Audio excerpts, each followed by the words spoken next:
MouseHunt. Welcome to Feedback Friday. Today is August 28, 2020. My name's Dave. Hello to everybody in the chat. How is everybody doing today? Slim says good morning, afternoon, evening, Dave. Yes, and likewise, good morning, afternoon, evening, depending where you are in the world. Hello, everyone. Lots of hellos in the chat. Hello, KDM, Lamb, Ryan, Eric, Swift, Duke Alex, Free Schmidt, in 59. Waves, hello back at you. Well, today, thought we'd give a sneak peek at the upcoming Floating Islands expansion. We've finished putting together our release candidate. We're just kind of tying up a few loose ends today anyway, so that everything will be good to go to release it on September 8th. As you may have noticed in the recent news post, we're now shifting into kind of our final silver testing, if you will, of when we're not adding any new functionality or anything like that, but we're really getting focused on making sure everything's working as intended. A little kind of small tweaks, tuning, adjustments, that sort of thing. Kind of going through everything with a fine-tooth comb to put the finishing touches and make sure it's just right. So to help with that final tuning and adjustments, we're looking to collect some initial impressions from hunters with a little sneak peek at what you can expect. A little flavor. Won't go into too many spoilers, I guess, but just enough to hopefully kind of get some impressions, see what kind of questions you ask, what you're curious about. That'll help guide the whole team next week as we tighten things up.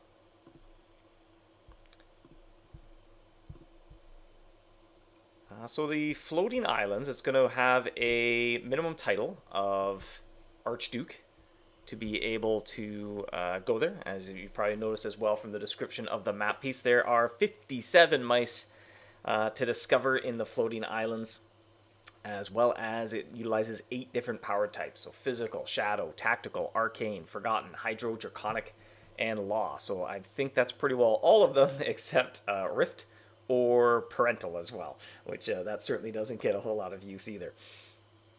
Ryan says, playtest the numbers, don't want another Valor Rift. Well, actually, a little bit different in this one is you are expected sometimes, depending, to make the choice to kind of leave an island a little early. So it's a little different in that it's not one big, long, continuous run like the Valor Rift, or even you might think the Sunken City as well. Depending on your objectives, you might be on an island, you explore it, and you decide, well, there's nothing left for me to get here. I'm going to leave early. Or you can stick around and collect a little bit more loot as well. John says, greeting from wet East Yorkshire, UK. Sounds like it's raining there. I think we're going to get some rain this afternoon. Appreciate says, bonjour, Dave. Well, bonjour back at you as well. Morning, Dave. Morning as well, Ralph. Happiness says, hello, nice there. Yeah, I was able to get a haircut for the first time in, I think, 5 or 6 months. Not too long ago, because all the barber shops and salons and what have you were closed for a bit. So I kind of put on my mask and sat there and got a haircut for the first time in almost half a year. Fusion says, off topic, I like the tiny shoes on your shirt. Well, thanks. Alex says, so what's with 17? That was an interesting little mystery. So hopefully, if you haven't had a chance already, read the recent news post. And if you're active on any kind of Facebook groups or Discord, that sort of thing, or even the forums, the mystery of how to repair the Oculus was solved. I don't know how closely everyone picked up on kind of the Oculus being made of 3 parts. All the ingredients you needed were also multiples of 3, and then what would be certainly a lot more subtle and hard to pick up on was Fulmina started to drop those items needed to repair the Oculus, and the average quantity that she dropped, again, it'd have to be a pretty big community effort to pull those together, indicated which you needed the least of and which you needed the most of. Swift says, wanted it to be more mice than Sunken City. Didn't quite make it. Yeah, it's close though. Daniel says, must have the map piece acquired before 8th of September. If you want to be able to go there on release day, then yes. But of course, if you get the map piece afterwards, everyone will still be able to join. It's not like the map piece will go away on September 8th. And so just even thematically, when Ronza lifts up, she's going to lead that first group of hunters in a kind of armada of airships to explore the floating islands, just as a sort of narrative thing. When you get there, she's not literally there in the gameplay or anything, but if you want to kind of take part in that initial launch, you'll want to make sure you have your flight license and dirigible by September 8th. A few kind of general feedback questions, and these are really things that are interesting no matter what the area is coming out. Doesn't specifically pertain to floating islands, but how challenging are you looking for the area to be? or just even in general, kind of what you expect in terms of difficulty, and whether it's this kind of area, it's this type of difficulty. If it's a different type, this type. So think about things about difficulty of mice, length of time to unlock rewards, that sort of thing. And as well, just in general, what do you look forward to the most when a new area is coming out? Kind of what gets you most excited, or what's the first thing you check when you show up? Alex says, I'd expect the area to take 1 to 2 months on the shorter end if you have current best in slot, and longer if you're avoiding a specific power type. Yeah, I mean, there's a lot to explore there for sure. I think there's kind of some short-term objectives, some long-term objectives. Kind of building the traps will take a while. The Oculus as well that you own, which, if I can point the right way, the Oculus that you've repaired, you're going to upgrade it over time. So similar to kind of Fort Rocks, Valor Rift, there are upgrades to earn, and that lets you find more lucrative islands, discover more mice as you upgrade your Oculus, that sort of thing. And that may take you a little bit of time as well. I'm already not keeping up with the chat. 250 people chatting, that's a lot. Oh, no, I already read that. So excited to go flying, indeed. Love those decision opportunities. Yeah, I'm pretty happy with how this turned out, in that there are some nice little moments to make a decision. But that said, you can kind of passively kind of go through it at the same time as well. And you just slowly and steadily kind of chipping away progress. But almost like the labyrinth. Sometimes you get to an intersection, and based on how many clues you have, you might choose a different door. You might make a very kind of subtle choice, but again, it's not like the most important decision either. Would there be new traps that require the prerequisite of older traps to craft? Is that something that you like to see? At the moment, the Floating Islands doesn't. There are 8 new traps with 4 power types, and it's similar to how the Dragonvine Ballista worked, or the Rune Shark and School of Sharks, where you can earn sort of a basic version, and then if you keep going, you can upgrade it. And you need the low-level version, or the kind of entry-level version of it, in order to upgrade it to the more improved one, but you don't spend that in the process as well. So if you're kind of a trap collector, then you can get all 8 without having to rebuy 4 of them. Will we have to equally do... Chat's jumping around and I lost my spot. Uh-oh. Maybe I'll scroll down and I'll try to read faster. Howard says, to upgrade the Oculus, are we supposed to find the recipe like we did to find the recipe for the repaired Oculus? No, it's a little more straightforward in that you're collecting resources. Click a button and upgrade. Can we start on any island? A lot of specific questions. Any kind of more general kind of feedback in what you look for in new areas, kind of difficulties and durations, as well as we can give a little sneak peek. We'll get into kind of the 3 of the big phases of the area to give a little taste of what to expect. Bishop says, I think some prereq is good to prevent those crazy skip tactics. I don't know if they're all that crazy, per se. It's more of a pacing thing. So if you decide that I'm going to use a less powerful trap to go through an area so that I can get a more powerful trap later, that's your strategic decision to make of how you want to go about the journey, right? So it's just about it's as much about the journey as it is the destination, I think, a lot of the time.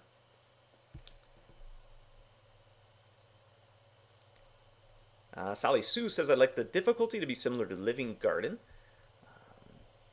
Yeah, there's actually, come to think of it, there's a little bit of a comparison to make there, in that you are slowly accumulating some resources and then combining them into kind of a mega resource. Nowhere near that very in-depth layers of A through I essence in the Living Garden, but there's a little bit of that, of kind of slow and steady making better resources from lower resources. But there's only one step of it. There isn't as many as the Living Garden. Mouse says, the Oculus gets consumed when we purchase the dirigible. Do we get a new one? It has been installed on your dirigible, so it is now part of your flight hunting or flight equipment. Same with the stones as well. They've been installed on your dirigible to protect you from the storms above Hollow Heights.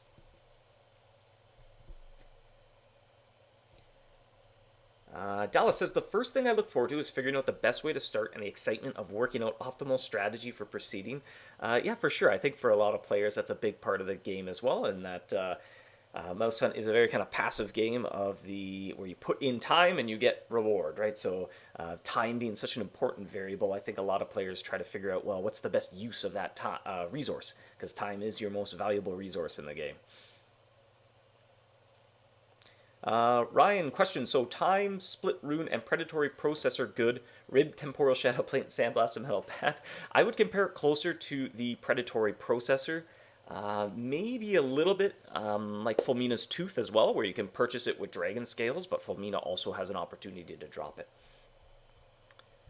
So that might be a good segue into kind of give it a little taste of some of the different phases that are in the floating islands.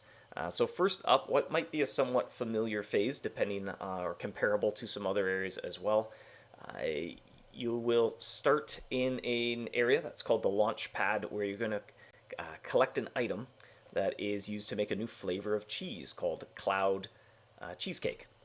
So on the launch pad, you're going to be hunting, collecting this item. You can go to the shop to purchase it, or likewise, as in other areas that you're probably used to now as well, the HUD, you can click a button to quickly fill up your supply of cheese that way as well, and convert Cloud Curd into Cloud Cheesecake.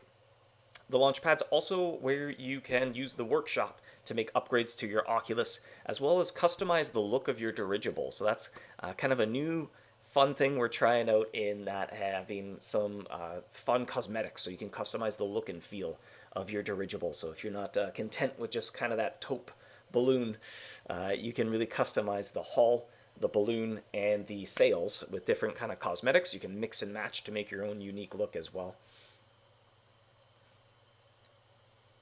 Duke asks, is the Ember Prison Core needed for the traps there? No, it is not. Do we have to recipe hunt for the 8 traps? No, they will be in the Trapsmith. Howard says, similar sense of when you have to find the recipe to craft it, how to solve puzzle to craft it. No crafting in terms of these traps. They are directly in the Trapsmith. Uncle Gan says, difficulty is not important to me as long as the reward is worth it. Materials, gold, equipment. If I were to rank importance, a new area would be rewards, art style, and finally difficulty last. Yeah, for sure. I mean, that kind of comes back to pacing. So something really good being a little harder to earn, and something not so as impressive not taking quite as long to earn, for sure. Frank says, is there a new collectible? At the moment, technically yes, but not really, I guess. Just in consistency with the Ancient Relic, there is a Sky Pirate seal, and at the moment it is a collectible because you use it to purchase the scroll case instead of using Ancient Relics. Well, actually, in addition to Ancient Relics. So technically that is a convertible, but at the moment I would say the kind of biggest collectible aspect going on is probably those cosmetic dirigible skins.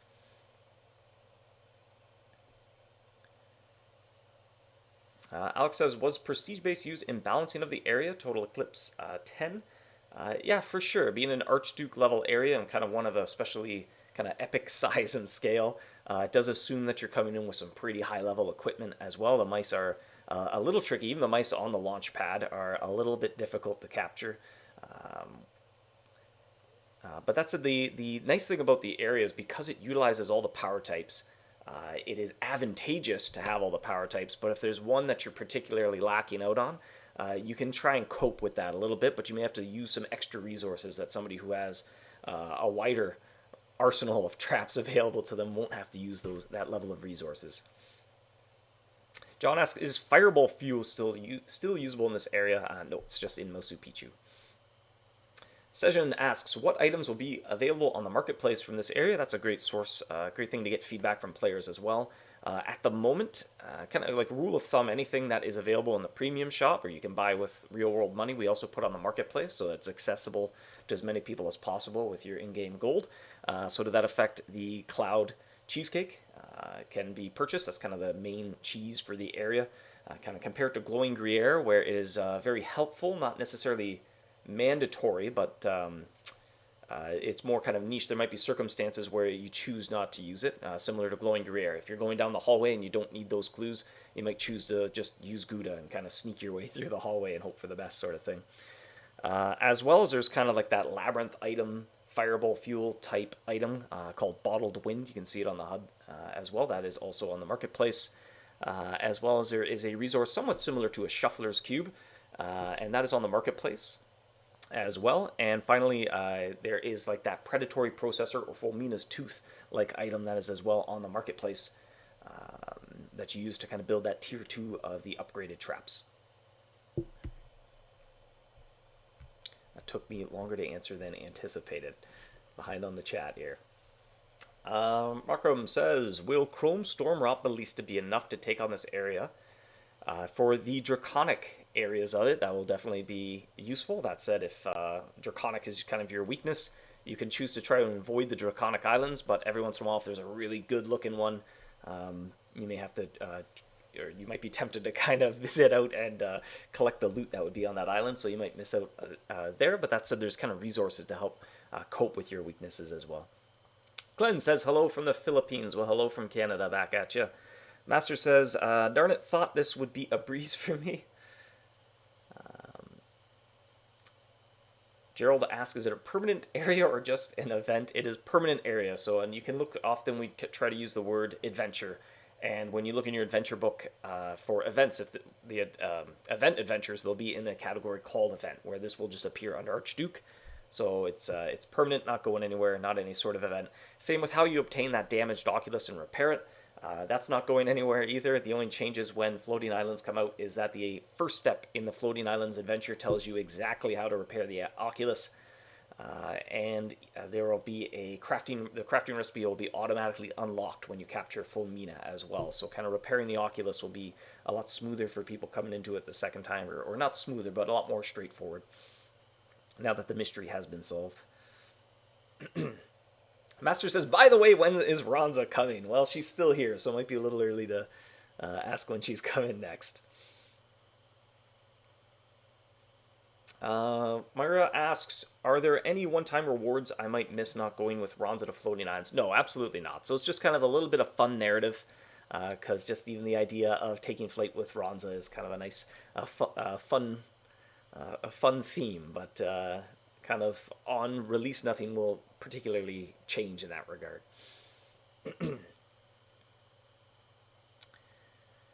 Tan asks, total 57 mice, then 6 mice per power type or per island. I'm trying to recall here off the top of my head. I think there's 5. Let me see, do I dare open up another program while also streaming? CPU's at 40%. I can handle it. This spreadsheet is a doozy, though. It's opening very slowly. That's not a good sign.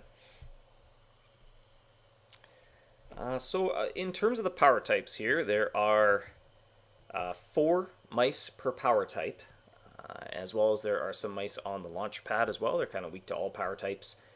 There are then some kind of special characters as well. So there's some sky pirates to find. There's kind of 8 sort of boss mice, if you want to call them that, as well, that kind of have the most valuable resource, and every time you capture one, you get one of those resources. Yonel asks, is the current Chrome upgrade will return with next Ronza visit? She hasn't even left, so I can't really know for sure, but certainly that's something we'll get feedback on as well, probably next year. Scrib asks, are there rare mice that give significant boosts? I don't think any of the mice have particularly low encounter rates, but there are chiefly 2 mice that are going to require you to upgrade the Oculus, and then they're a little bit tricky to find, or kind of almost like going to the Treasury District in Zokor. Kind of, you got to kind of find a special spot to get them, and then once you're there, you have to kind of take advantage of that opportunity of being able to encounter them. Gene asks, will the codex from Valorift only work on pre-traps or also post-traps in Floating Islands? Yeah, it's a permanent upgrade for that power type. So by completing that codex, you will forever have those bonuses applied to when you use that power type. Are the 8 boss mice called Sky Wardens? They are called Sky Paragons, and there are 4 Sky Wardens. And that might be a nice little segue into the next phase. Yes, that is the right slide. And that's selecting an island to explore. And so that's where the 4 wardens come in. And if you've repaired your Oculus, and if you've purchased your dirigible, then you may have found 4 stones, and they're little fragments of these warden shrines that you're going to find on the Floating Islands. And kind of the source of the power to control the weather that these 4 Sky Wardens have. So when you're selecting, scroll down a little bit here, when you're on the launch pad, you hit that start button to open up your sky map, and that's what's going to allow you to choose which island you'd like to explore. And there are 8 power types. Each one has a unique pool of mice that are weak to that power type. And when you select the island that you're looking to go to, a row or a column will highlight, like you can see in the screenshot over there, yeah, mirrored camera. And that's an indication of what you're going to find on that island when you explore it. So the row I have highlighted there is a Hydra Island, and you can see the really cool depiction of the Hydra Island there. I've been pretty impressed with Jacob put together with the kind of layering effect is neat. And on that island, you're going to find sky glass, sky ore, and there is a warden shrine on that island, that one that I have selected that's highlighted in yellow. And so that's how you know when I visit there, the mice are going to drop sky glass, sky ore, and there is going to be a warden there because of the warden shrine. And your objective at this phase is to try to defeat all 4 of the wardens. So you're going to have to visit 4 islands to kind of dispel those wardens, clear the skies, and then your dirigible can take flight up to a high altitude island where there's even more lucrative and powerful mice await in the 8 paragons.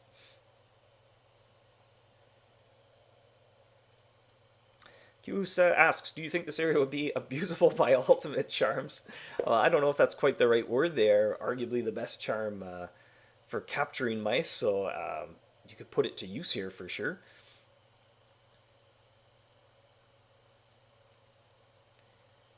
QS, the Hydra Island looks so cool. Yeah, it's one of my favorite looking islands, I think.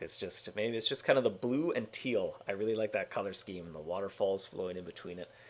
So it's a lot of fun to explore the different art of all the islands. The dirigibles as well, having the cosmetics. That's been kind of fun to explore, especially mixing and matching so far.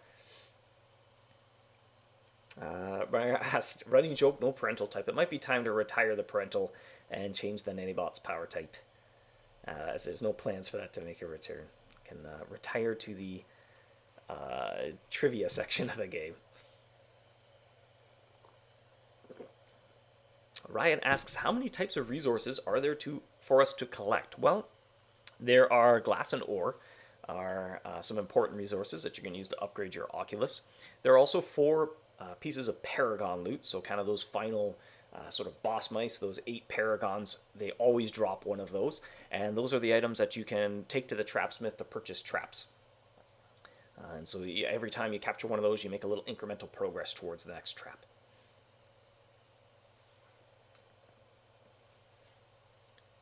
What if you choose the tactical with 2 wardens? Well, they always do, so if you click one of the ones on the bottom there, it's going to select, and here maybe I'll do a little demo of that.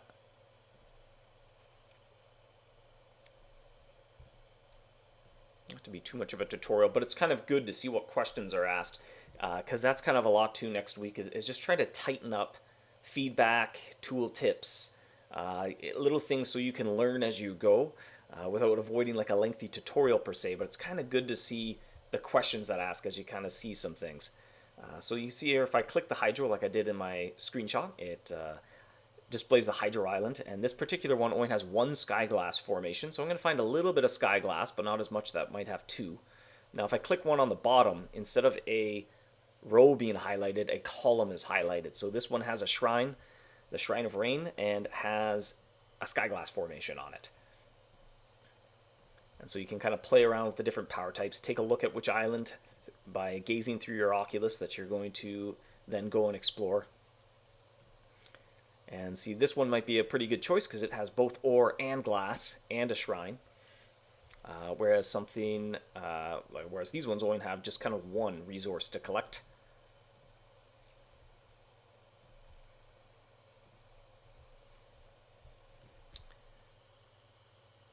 Kyle says, not sure if it's been asked, is power or luck preferable in this area? I would say probably on the launch pad, luck is very useful there because you're using it to farm and collect cloud curd to make more cheese, and luck will help you get a few more loot drops and has a kind of a bigger effect against those mice. And then similar to other areas, kind of as the mice get more powerful, especially those sort of figureheads in the adventure, so that you can think of in terms of, if you want to call them boss mice, those ones' power will help you quite a bit more than luck. And kind of a rough gauge you can use is when you look at one of the mice details, so whether you go to the mouse section to browse that, or you click the name in your journal, if you see the power type is very effective against a mouse, it's likely power is better to optimize than luck there. Whereas if you see it's just normal effectiveness or less effective, then luck starts to become a little more of the important stat to focus on than power. Do the islands have timers like Forbidden Grove? They have a limited number of hunts you have to explore them. And kind of that's we'll give a little sneak peek of what to expect on an island next. Where does this area fall in passive versus active scale? I think it has a very nice sort of blend. There's on the sky map here is kind of like is a moment where you make a decision, but then after that you kind of set it and forget it, and you can just kind of go and passively collect your loot, come back and see what you collected. And two, we'll get into a concept called the trap library, and that's going to help you manage your traps. So even if you're asleep, when you run out of hunts on an island and you return to the launch pad, you can set up your trap library to change your setup automatically for you, so you don't keep using your cheesecake while you're on the launch pad. It'll automatically switch back to Gouda or Super Brie for you. Is there any way to manipulate your map, or is it randomly generated every time? You can indeed, and actually this is a little outdated because we changed the term to cycle, but there is kind of a shuffler's cube item called a cyclone stone, and you can harness the powerful winds of a cyclone to rearrange your islands and see 8 brand new islands in front of you. Scrib asks, are the islands progressive like Valor Rift, or can you swap to different islands at any time? Well, once you choose your island, your dirigible will take flight. You'll be docked at that island, and now you're hunting on the island. And you have so long to explore it, and at some point you can also fall back to the launch pad, or return to the launch pad should you choose to do so. And then you can pick the next island you want to explore. So it's not kind of one after another in that regard. It's more you choose the island to visit, you collect some loot, capture the mice there, return to the launch pad, refuel, head out on your next adventure. As I said, the sky map, in terms of sort of progression, you're looking to do 4 of those wardens. And then the next time you peer through your Oculus, because the skies have been cleared, because all those storm wardens are out of your way, you'll be able to fly to the high altitude islands and challenge one of the paragons. Frank says, unrelated question. I recently looted meteoritic core fragments but can't trade in the marketplace. Give to friends. Why is that? It is an untradeable item, so it's just for you. Salim asks, what does the Oculus level do? Well, as you upgrade it, more things are going to appear on your sky map. So right now you can see there are 2 glass and 2 ore. If I upgrade my Oculus, I'm going to see more glass and ore. So that makes the islands better and better. That might be a good little segue to give a little sneak peek at what hunting on an island looks like. So this particular island in the screenshot, I have sky glass. There is a warden shrine, as well as sky ore is on this island. And you can even see it in the depiction of the island as well. There's a little tiny bit of ore sticking out underneath the island, and there's a little sky glass formation sticking up out of one of the other facets of the hydro island there. And actually if there are 2 glass, visually that looks larger on the island as well, to let you know there's a bigger formation of sky glass on this island. So your objective hunting on an island is you're exploring it to find everything there and capture mice, collect loot. And now as soon as I start entering that section of the bar that has the sky glass on it, I am now, until I leave the island, I'm going to keep getting sky glass by capturing mice. And every time you activate one, the loot drops double. So if there were 2 of them, or by default all the mice drop 1 ore, 1 glass. As soon as I step foot and I discover one of these formations on the island, now the mice will drop 2. Now if I discover the next formation of sky glass, now they all drop 4. If there was a 3rd one, now they all drop 8. If there was a 4th one, now they all drop 16. So by kind of carefully choosing your island and looking at what kind of resources you need, there might be a particular island that you're really interested in, because maybe you're low on ore and there's one with 3 ore on that island. So when you finish that run, you're going to come back and have a nice haul of ore to use to upgrade your Oculus.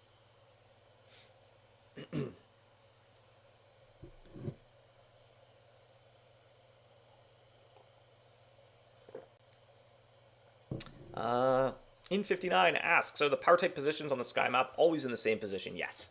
But everything in the center can shuffle around and move. So in that regard, they'll always be a little bit different. So there's not really the need to have them both move. The power types are consistent, and the things on that sort of checkerboard sky map, those are what move around. Can you demo cycling your board? Certainly, because I think it was Andrew spearheaded this little animation, and it's a nice Andrewism, nice little Andrew animation piece of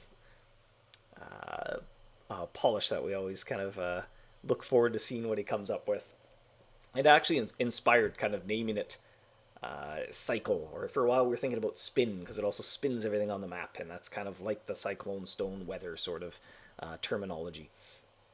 So actually here's a pretty good example of finding an island that's just loaded up with resources, and even in the visual depiction of the island, the sky glass formation is a little bit bigger because there's two of them there.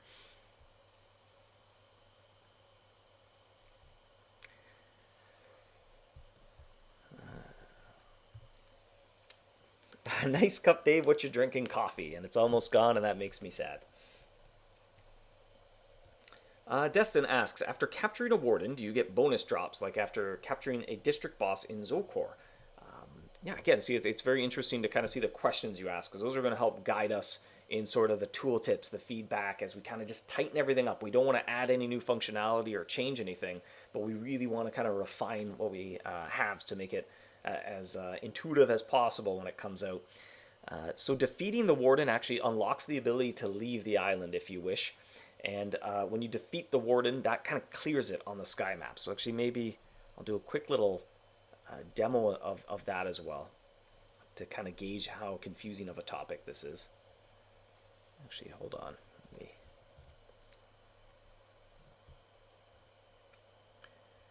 So I select an island. My computer's nice and slow because it's streaming video. Oh, it's not liking also running a version of MouseHunt while also streaming video. It's not enjoying that. So I can find a slightly different here version of the board. So if, let's say I explored one island that had a warden shrine on it, the next time I look at my sky map, that shrine is now gone.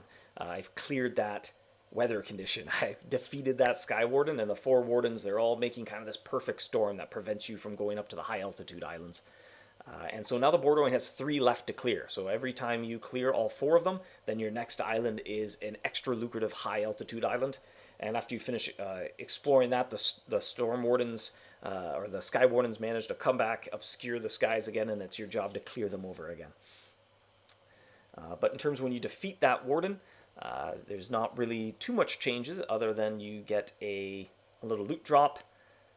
And that unlocks the ability to leave if you wish. So that's kind of going back earlier where depending on your objectives, if there wasn't any particularly good resources on the island past the warden, you might choose to leave because like, well, there's not much reason to stay here. Or if you're hunting passively, you can just stay on the island. You'll get a little bit more ore and glass as you go because that always drops on all the islands. And so there's lots of kind of little choices to make as you go.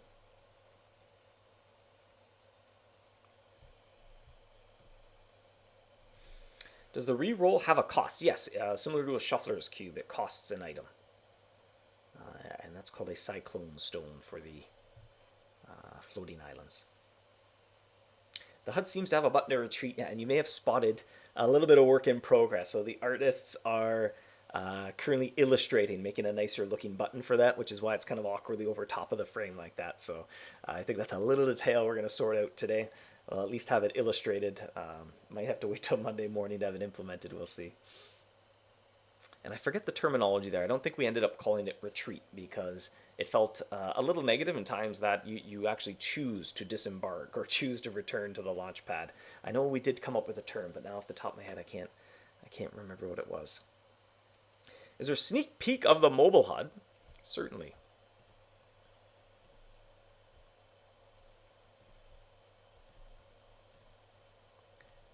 Let me see if this will work. Oops. Ooh. Now I'm running 2 versions of the game. Okay, forgive this for being the world's most zoomed in thing. I can actually probably fix that, but the screen share may not like me fixing that.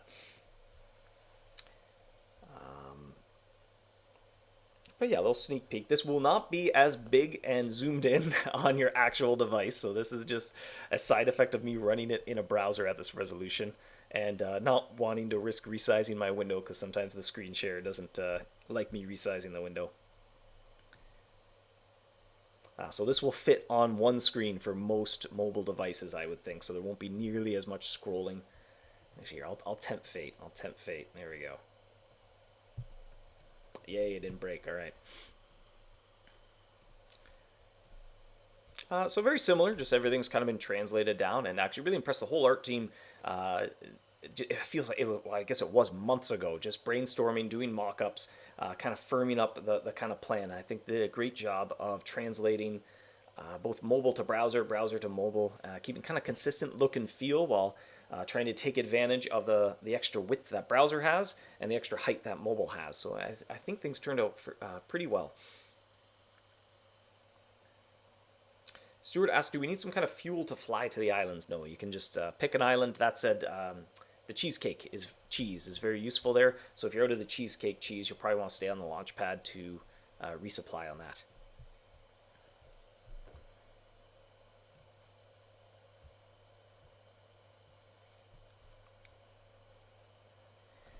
Grand Duke asked Dave, will the floating islands have items from the marketplace? That's the second time that question's come up, so that's kind of interesting feedback to read as well. Like I said, the questions that you ask often kind of help give us a nice kind of finger on the pulse of what you're curious about. So there are a few items on the marketplace. Anything we sell for real world money tends to be on the marketplace, so people can access it using their in-game gold. And so that's the cheese for the areas there. As well as there's an item called Bottled Wind that helps you explore the island slightly faster. That's also on the marketplace. The Cyclone Stones as well are on the marketplace, but they're not directly sold for cash. I think there's a few in one of the big kits, but they're not kind of a one-off item.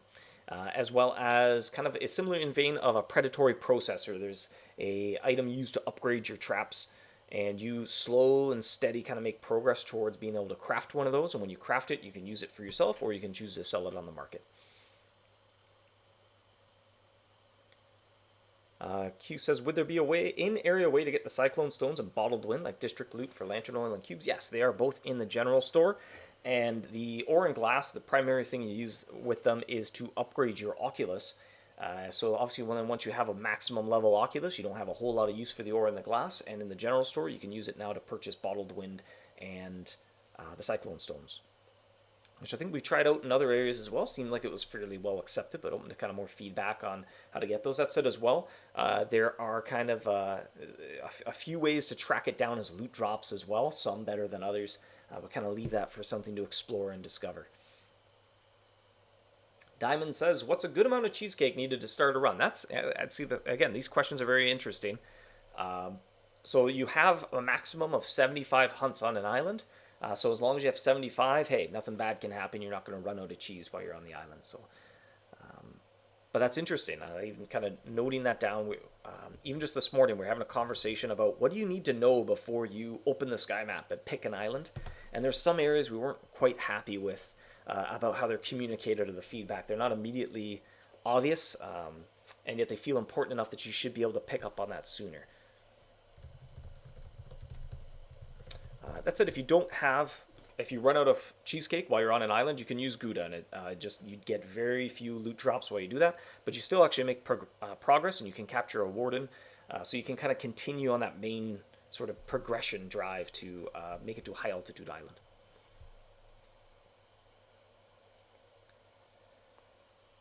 Will there be a new journal theme? That came up recently as well, and it's something we kind of put a little bit on the back burner because we were open to exploring, and this might be a great segue into cosmetic dirigible customization. So we're looking for a way in the game for you to be able to kind of show off or just share your cool customized dirigible, because it is purely cosmetic. It doesn't offer bonuses or anything. Your Oculus makes you kind of better at the area and find better islands, whereas the skins for your dirigible, they're like trap skins. They're just kind of a fun cosmetic thing. You can mix and match, make unique looks. But we're trying to find a place to incorporate that. And we might kind of wait till after release, really, and kind of see how players sink their teeth into that and what interesting suggestions come up. But one possible avenue we wanted to leave open was the journal theme for the area, making it look like your dirigible. So then when you go to your profile, if you have that armed, and so in the image up here, you'll notice the dirigible looks like a little treasure ship now. The journal theme might look like that, and that's kind of a way to show off which cosmetics you've earned for your dirigible. That's it as well. There's a little loot summary window that pops up as well, and we've incorporated kind of a little picture of your dirigible, and we know that's the type of thing a lot of people like to take screenshots of and share. Or otherwise we're looking kind of a box on the profile, but then we were wondering, well, is that a little bit weird maybe as the years roll by, to have a spot on your profile dedicated just for one area in the game. So that might be work better as kind of an optional hot swap thing. So a lot of kind of uncertainty as we're kind of thinking, well, maybe we'll put that out first, see how players like it, see what feedback we get to help us make a decision that players will like. Grand Duke says, would you consider making a moving graphics for catching mice to have the game a little more character? Unfortunately, just with the plethora of mice and traps in the game, that'd be quite the monolith undertaking. The closest I think we've gotten, and we might consider doing something similar on browser with a toggle, of course, is the catch animation that you see on the mobile client. And so it's a little bit more kind of comic style, if you will, where you see your trap, you see the silhouette of paw prints, it goes off camera, and there's a snap. And so it's kind of, again, a big thing for the game for all these years has been a little bits in your imagination to figure out, well, how big or small are these mice? What are these traps like? How are they working? Some of them are pretty magical. And so that kind of leaves it a little bit into your room in the realm of imagination.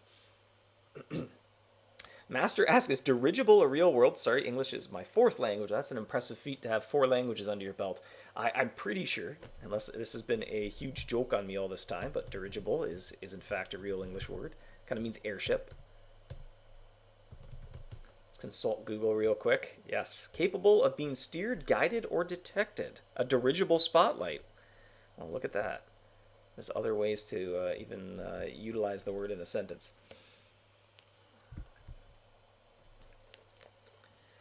Victor asks, will there be dirigible skin drops in other areas? I want something related to labbing. The only way to get it is through hunting in there.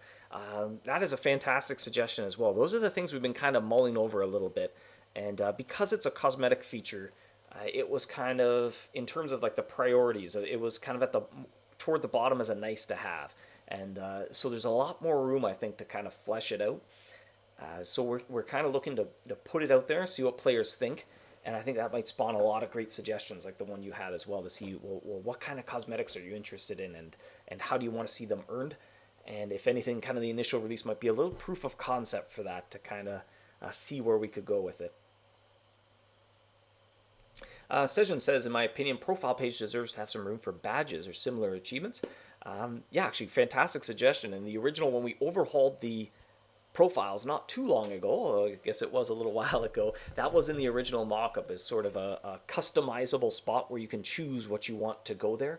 And so everyone's hunter profile could be a little bit different depending on what sort of achievements you like to put at the forefront of your profile. And again, kind of due to time constraints and resources, that kind of hit the chopping block and got put back into the idea bank. But that would be very well suited for the floating islands, because then if you're really proud of the cool looking dirigible that you've crafted, you could use that area on your profile to display your dirigible, and maybe it has a few kind of stats about the floating islands beside it as well, your Oculus level, that sort of thing.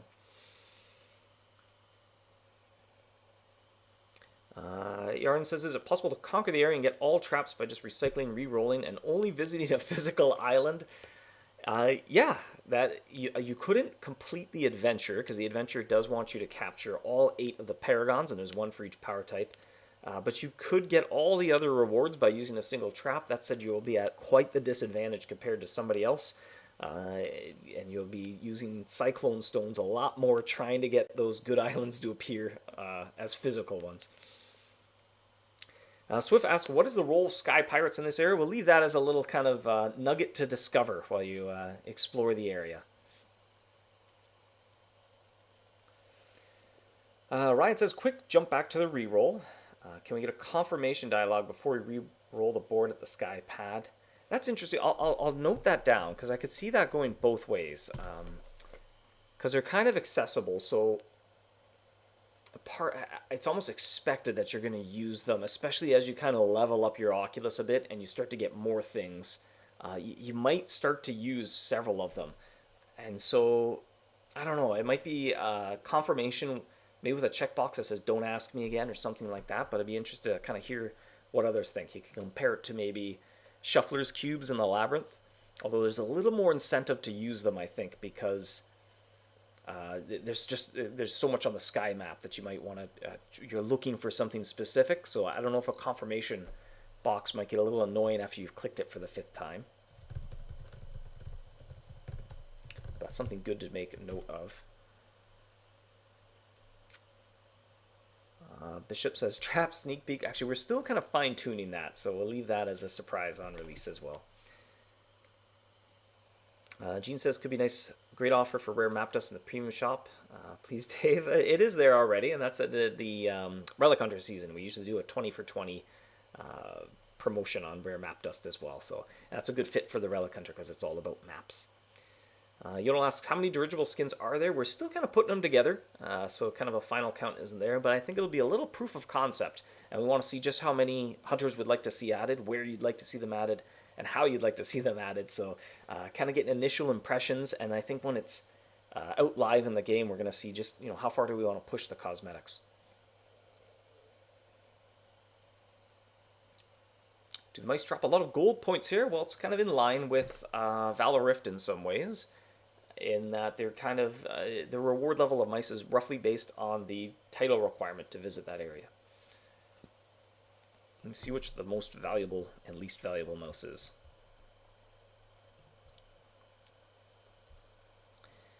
So the Paragons are worth 2 million points and 100,000 gold. And what's the least valuable mouse? I'm going to say the Daydreamer mouse is worth 900 gold and 16,800 points. I think that's the lowest points as well. Are there any lower than that? No. That said, the Daydreamer can kind of be avoided. But the Wardens as well are worth 200,000 points, 30,000 gold. There are some Sky Pirates that are creeping up there as well. Admiral Cloudbeard being worth almost 400,000 points. And some of the high altitude mice are also rather lucrative for points, and they're worth 30,000 gold to catch as well. QS, any unstable thingy on the floating islands? Yeah, great. Again, kind of great to read the questions to see what you're interested in. There could potentially be room for it. Kind of similar vein to kind of that item you use to upgrade the traps. Like if the predatory processor was pokeable, there'd be room for that. That said, you can sell that back to the shop right now for a little bit of gold as well. So even kind of thinking long term, if you eventually have these and the demand for them is low, you can kind of poke them in a way into gold, but something maybe we'll think about down the road a little bit. Jin says, would a confirmation box with a don't ask me again for this island checkbox work? That's an interesting suggestion as well. I'll jot that down.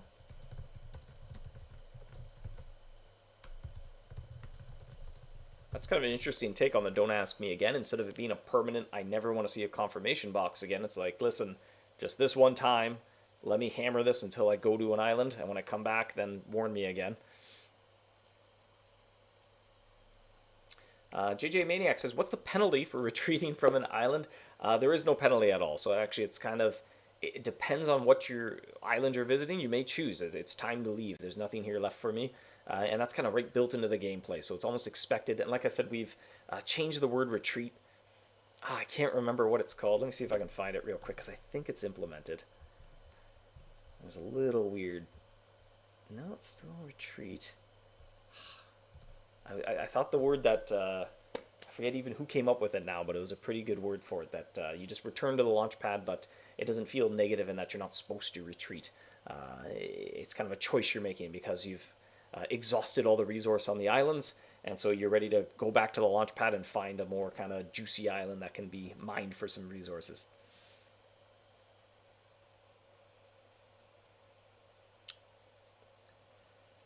In 59 says, do we need any area-specific charms like artisans? No. So kind of, and something we've been trying our best to maintain, and is kind of leaving that charm slot free so you can use the plethora of charms you probably have in your inventory already. Whereas other areas like the iceberg, if it takes your charm slot from you, now you can't use those other charms that you have. And what's kind of really helped accommodate that is in the HUD having that sort of fuel item. So firebolt fuel, lantern oil, tower mana, that sort of thing. It kind of provides that same sort of little power-up opportunity, but it's a button on the HUD so that your charm slot is free to help you catch mice, which is kind of the original intention of the charms. And also, I know Jacob champions the saying as well, and I've certainly agreed with it ever since I heard it. The more of something there is, the less special each one becomes. So in that regard, when we add a new charm, because there's almost 300, or there might be more than 300 at this point, really kind of take pause to say, do we really need this charm? Because there are sure a lot of them, and that gets it hard to remember what does each charm do, which one's better than the last. Is this one basically the same as something else? How do I obtain them, and that sort of thing. So,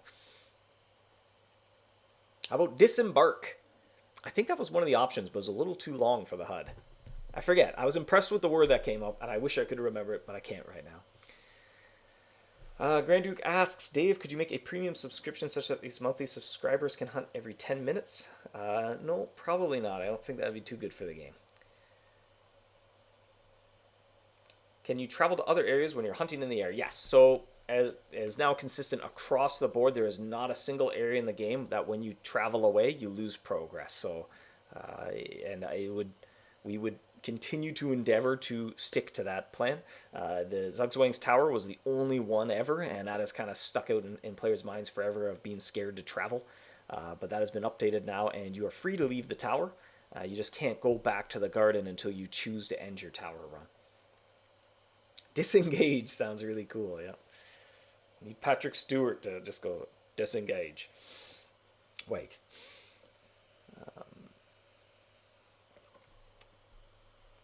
Are there new bases? No, just 8 traps. I say just, but 8 new traps. But no, with the Prestige base just coming out, there just really isn't a reward space for a base in this area. So you'll definitely be able to, if you have your Prestige base, roll that out and put it to good use here. It's depart, Dave. Thank you, Michelle. Michelle knows it is depart. You depart the island, much like departing a building. Depart the airport. Yes.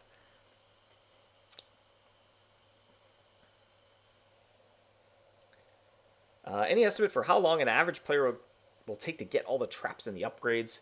We're kind of still fine-tuning that a little bit. The adventure, if you want to, could go reasonably quick. I think, theoretically, the fastest you could do it is in the ballpark of 560 hunts or so. You could get the adventure completed.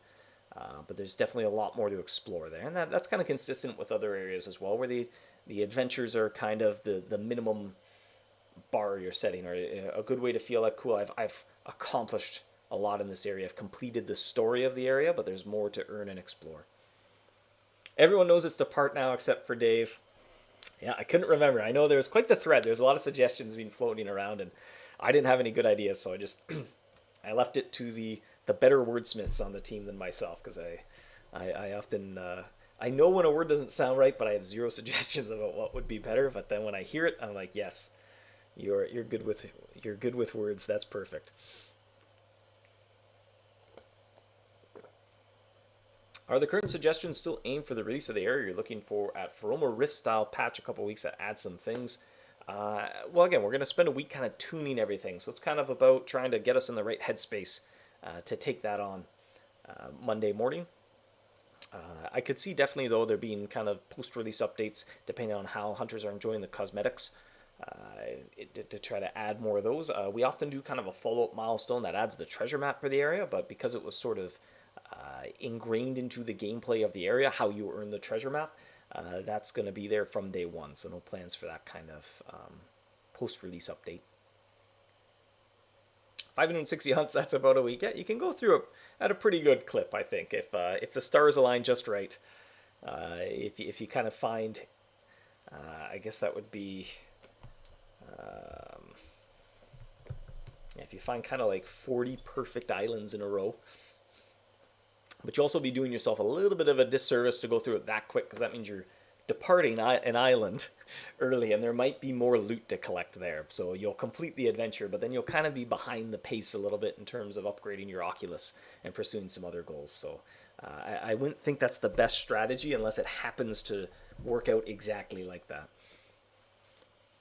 Ryan says, departing with no penalty makes the rolling redundant. Yes, well, actually, that's a good little note as well to maybe jot down, make sure the feedback is strong there. You cannot depart the island until you've spent so much time on the island. So there's kind of a checkpoint at which you can retreat.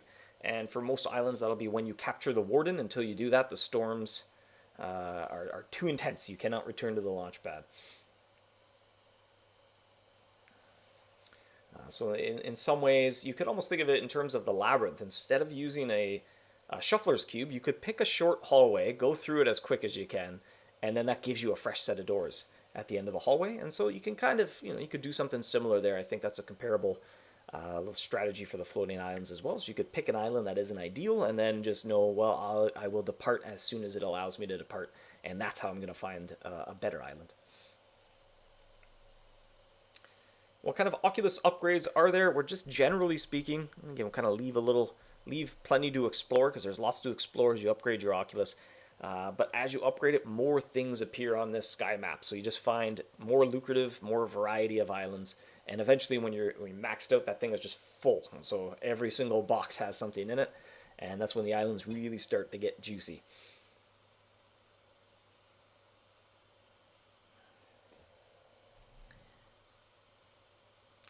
Does it take any time or hunts to travel to each island? Asks Frank. No, it does not. It's instantaneous. It's a bit like picking a door in the labyrinth. That's kind of a good question as well. I know we were working on one little optional polish was a little kind of take flight animation, kind of smoothing out to make it feel like when you launch, you feel like the ship kind of came and landed on the island, and you kind of saw that time play out already.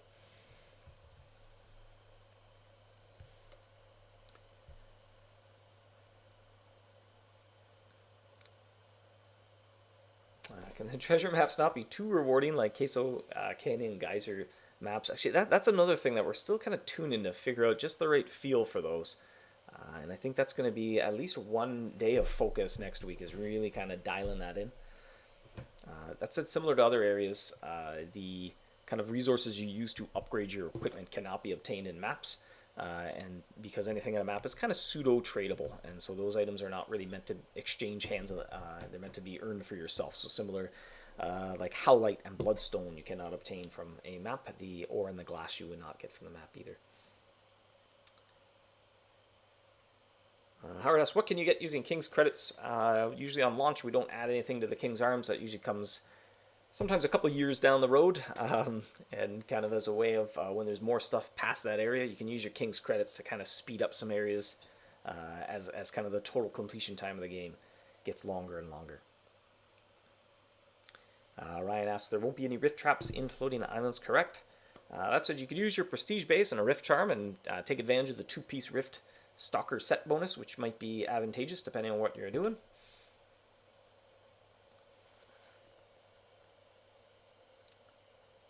Howard asks, when will the map be released? It will be available on launch day. That said, some people are going to have to upgrade their Oculus to be able to discover where it's hidden on the islands. Do the Paragons drop unique loot, or is it one general Paragon loot? Yeah, that's another good question as well, because it would pertain to interface if we need to kind of tighten that up. Even over here, you can kind of see along the bottom, there's 4 unique items. It's on this HUD as well. I think it should be on all the HUDs, not that one. Yep, so at all times you can kind of see. And they are a Sprocket, Sky Silk, or Sky Sprocket, Sky Silk, an Enchanted Wing, and a Sky Stone Bangle. Frank asks, will the floating islands be accessible by golems during the winter hunt? Yeah, I don't see why not, but they might be a little bit different compared to some other golems, probably more in line with how the Valor Rift is put together there. So a lot of kind of supplementary supplies that it will be useful there, but again, kind of avoiding the things where you're upgrading your Oculus and things like that. Tim says 25k Skyglass, you haven't upgraded yet. Yep. And actually, one other little thing I meant to kind of touch base on as well, because it's not a work in progress, but we kind of a proof of concept. So over here and directly above me, you can see pretty well the orange spot. I grabbed a screenshot of the trap library, and this is just for the floating islands. This isn't a game-wide feature or anything like that, but you can choose a setup to associate with the power type of each island as well as the launch pad.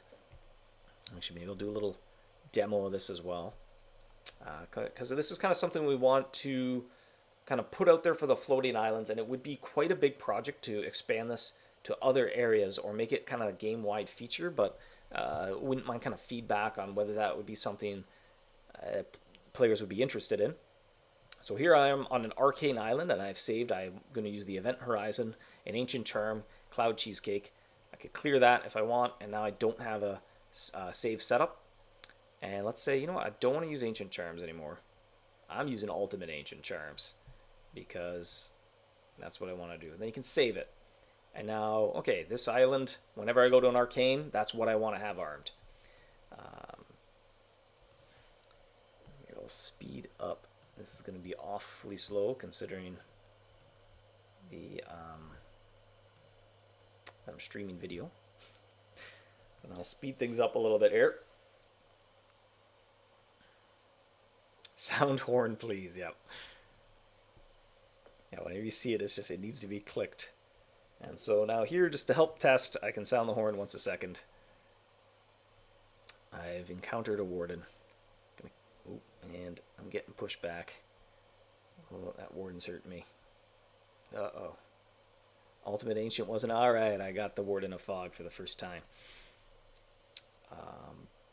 So now, this is my save setup as I'm using this event horizon.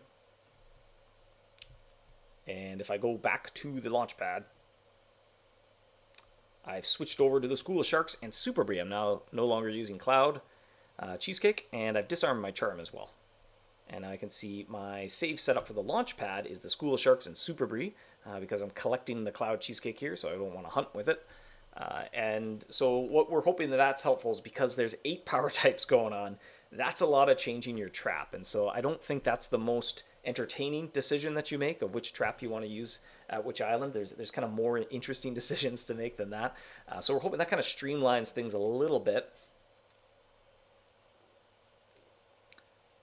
But there's some caveats to that as well. So even this has kind of been a little sample of something that could exist in other areas or even throughout the game.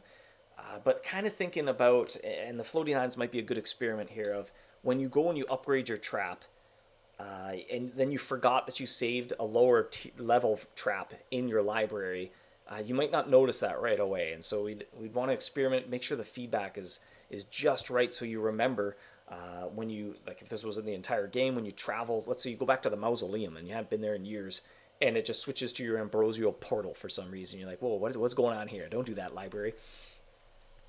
So we might need to kind of experiment with different kind of features and kind of experiences with that, whether it's more about power type, less about area, as well as a lot of kind of work comes up in areas that have multiple power types, or you might change your trap, like Fort Rocks. You might want to switch power types as the night progresses, or in the Iceberg, you might want to be switching out your base at different moments.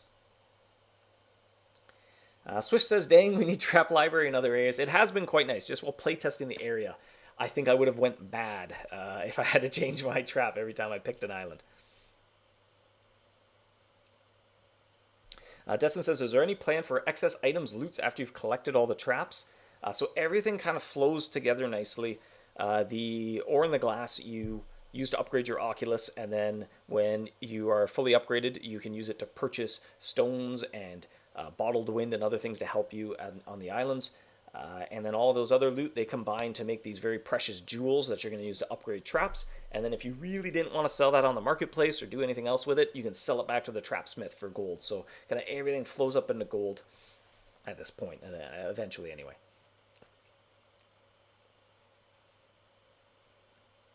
Jonathan asks, what happens if you run out of charm that's in your save setup? Yeah, great question. So it'll just leave that slot as disarmed, I'm pretty sure.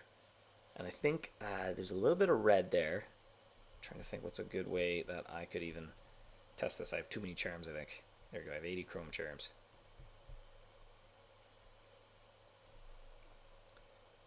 So let's save the setup. Okay, that's great. Let me take some hunts.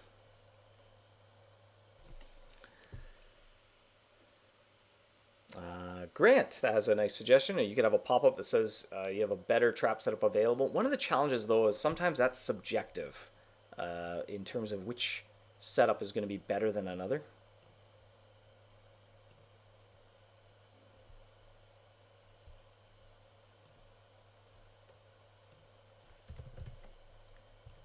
So we wouldn't want to be in a situation where there's this red exclamation mark and you're like, it's saying like, be quiet. I want to use this trap. Don't scream at me to change it. I'm quite happy with the trap I've picked.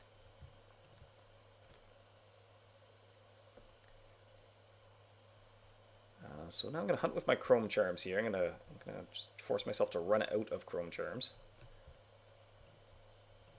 I suppose I could also test this off stream, but it's an interesting question. Alright, that should make me run out. Grand Duke, you're working on the Dragon Slayer cannon. It will be useful on these Draconic Islands. That's for sure. But that said, you could try and avoid the Draconic Islands, but even on that last Sky map, this one was pretty good for glass.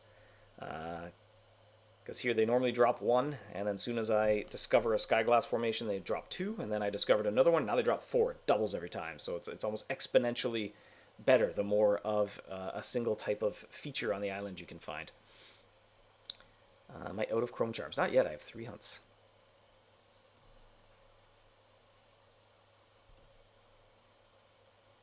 Just sell the charms on the marketplace to quickly reduce to 1. That would have been smart as well. That would have been a good idea.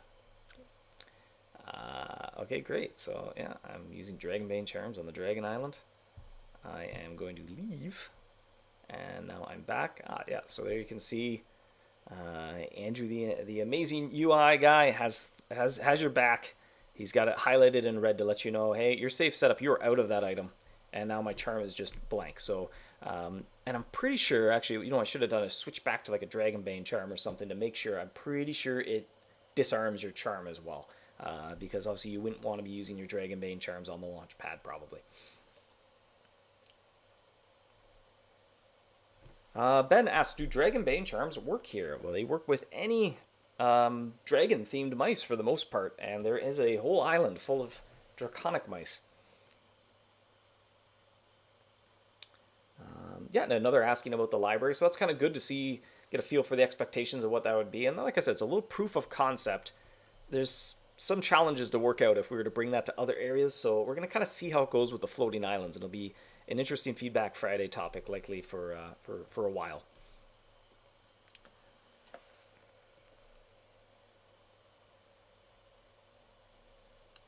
KDM says, let's see if anyone can poke holes in this. I'm always curious. What if you set the trap as a favorite and you sell it afterwards? I think something similar happens now. You can't disarm your base or your weapon, so you'll continue to use that. That said, that's a lot less detrimental because it's not a consumable. And the launchpad, you can use any power type that you want. So that won't be as big of an issue. I think it'll still warn you to say, let's say you had, I don't know, the wooden base. The wooden base in your safe setup for the launchpad. And then you go to the Trapsmith and you sell it back to the Trapsmith. When you go back to the launchpad, I think you'll just keep whatever base you happen to have armed. But in a similar vein, it'll highlight in red to warn you, like, hey, you said you want to use the wooden base, but I can't find it in your inventory, so you might want to change your setup. I don't advocate for using the wooden base, though, in the floating islands. I think you'll be a little under-geared. On that note, 12:10, time flies when you're having fun. I can't find the trivia question this week. Oh, I think I just put it in a slide. Let's hope it works. QS, do you think the map would become too easy to complete with the economy of snipers? Well, that became a kind of an interesting social feature in the game. So, I don't know. I mean, yes and no. I think that's shifting the difficulty to the sort of social collaboration aspect of it. So, and I get the impression players who take on that challenge, that's what they're really interested in. It makes it kind of takes the multiplayer aspect of the game to a whole new level. So instead of the challenge of completing a map start to finish to them, it's more about trying to collaborate and find the most kind of efficient people to hunt with and kind of achieve a different type of goal, which is always nice to see in games when there's different goals for different types of players. So the sort of high level achiever who wants to do everything for themselves, there's lots of goals for them. For the more social type player who wants to play with other people and benefit by playing with other people, there's kind of goals for them. For the explorers who just want to kind of seek out and find little bits of lore and hidden little nuggets here and there, I think there's a few things here and there, and I think I'm missing one of the Bartle types that I can't think of right now. Oh, club for the competitive type player.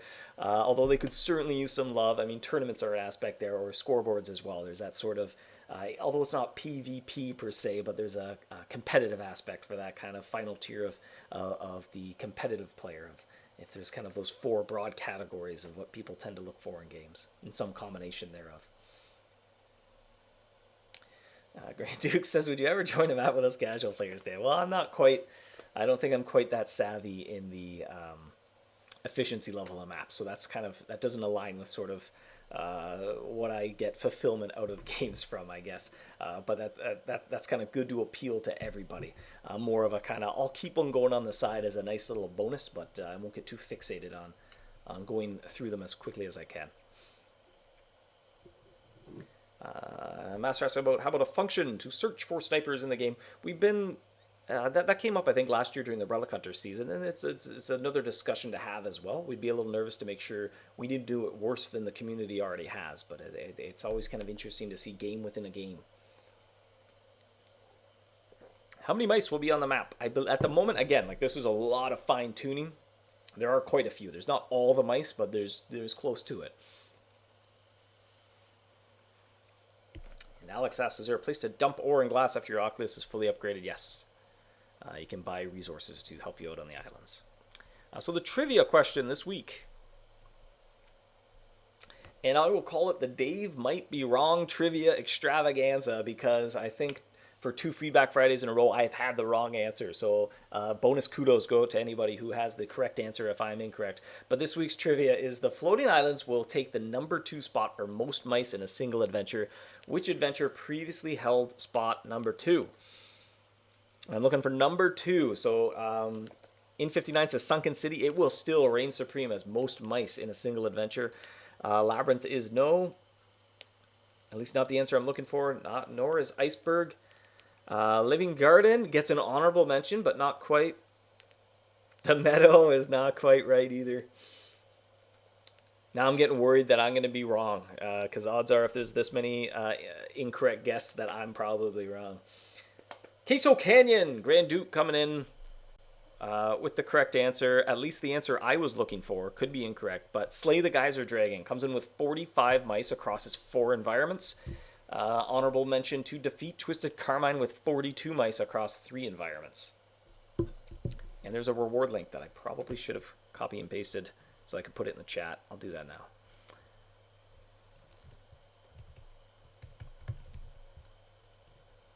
I will put this reward link in the chat as well for your clicking convenience. Queso Geyser doesn't have all 45. The adventure, though, spans all 4 environments. So you won't get very far in the geyser if you can't go to the plains to collect leaves, if you can't go to the quarry to get Nacho to upgrade your pump, and without going to the river to pump bland queso. So when you even look in the adventure book, it says this adventure takes place in these 4 environments, and that used to hold number 2 with its 45 mice, but Floating Islands will have 57.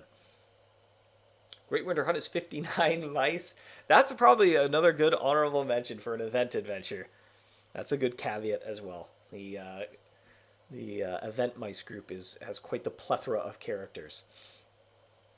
Isn't getting Inferno a separate event? There are 2 adventures, but they both take place across the environments in that region, except the Inferno does not include Queso Geyser.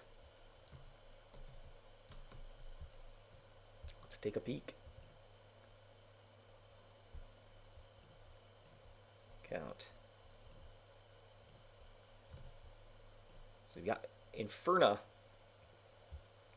taking place in these 3 environments, and Slay the Geyser Dragon taking place across these 4 environments. But yeah, certainly maybe a little bit of a trick question, because if you're really stockpiled up on all the other materials, you could probably get by without having to fall back. Oh, look at this very exciting slide that I have, the template. Misclicked. There we go.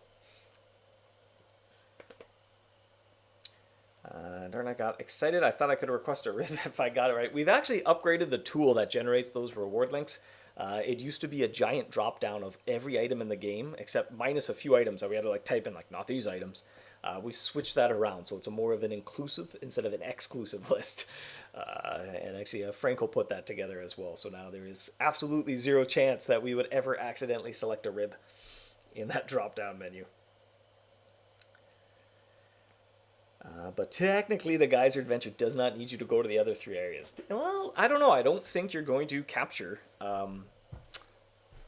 Calor without being able to get some leaves. Oh, I guess from the eruptions, you gotta get a running start at that at least, though. To do your first eruption, you need some sort of queso.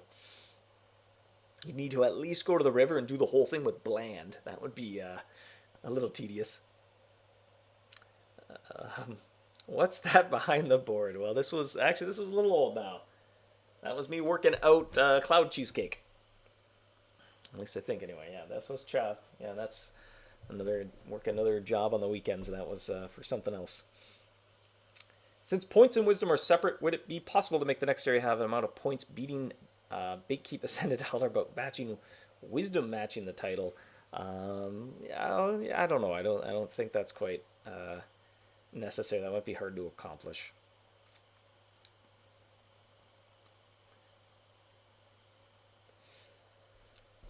Thanks for the Firebowl fuel. You can light your way through the stormy weather at Masu Picchu if you're still looking for that damaged Oculus.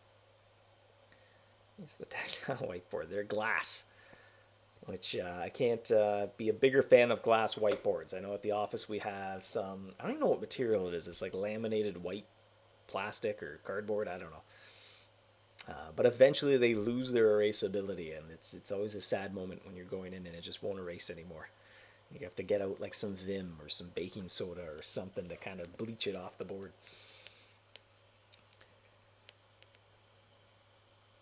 A better word would be egress. We're pushing the lexicon there. Depart makes it sound like you're starting a new journey. I don't know. I think if you depart an airplane, you're at the end of your journey and you board an airplane at the start of it. And you're departing that island so that you can go to the launch pad to then embark upon a new adventure, a new travel. Dallas says, returning to Machu Picchu, I'm reminded how great it is. Yeah, I had a similar little moment. I even kind of shouted out to the team. I was like, these mice are so darn cute. I miss, I hadn't been there in a little while. I've been kind of sounding my horn in the living garden for quite some time. Escape the island. Again, we were looking for a term that felt positive because you actually, depending on what's left, you may actually want to leave an island. If you picked an island and the only thing there was a warden shrine, after you catch the warden, there's not a lot of loot to collect there. So you'll want to depart and try to find a more lucrative one that has those sky glass formations and the ore deposits. Start and stop. Now, it feels a little bit more like you're kind of pausing. I'm pretty content with depart, but we'll see. Over the next week, every once in a while, there's a eureka moment. I was like, wait, how about this? I'm like, yes. And sometimes you just know it when you hear it. Xavier asks, will the method to obtain the Oculus change in the future? The only changes that we're going to make is that the first step in the Floating Islands adventure is going to spell out the recipe. Now that someone's discovered it, to share it with the kingdom. The adventure will spell out exactly what you need. Gold leaf may also be added to the Machu Picchu general store, maybe even the essence prisms as well, just to kind of make that a little bit of a smoother transaction to make. And finally, capturing Fulmina, maybe capturing a few times, will add that recipe to your book, like other recipes are unlocked through in-game accomplishments. So it'll kind of streamline that a little bit and share the knowledge that was discovered by the MouseHunt community with the next generation of hunters who will be embarking upon flights in the floating islands. Time to depart, Dave. Yes, it is. It is time to depart. So thank you for joining me. I'm getting eager for my lunch break and then get back into the finalizing the floating islands with the rest of everyone else. So thank you for joining me, hunters. You'll probably see Jacob next week, I think. But thanks for the initial impressions. I will post a summary a little bit later today in the tavern section of the forum, and again, kind of keep initial impressions and questions and curiosities coming, because our goal next week will be sitting down and really just kind of fine-tuning, polishing everything. So the more kind of little subliminal or unconscious kind of comments that are floating around our mind, hopefully that helps us have great player perspective when we're taking care of that stuff. So have a great weekend, and I'll see you next time. 1, 2.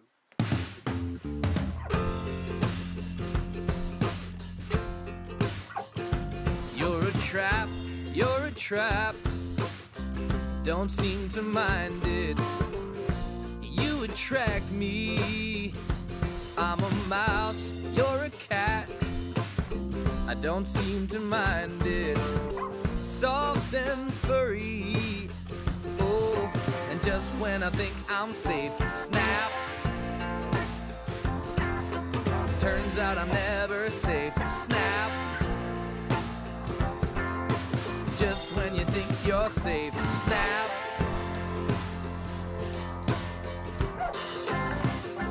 I come back.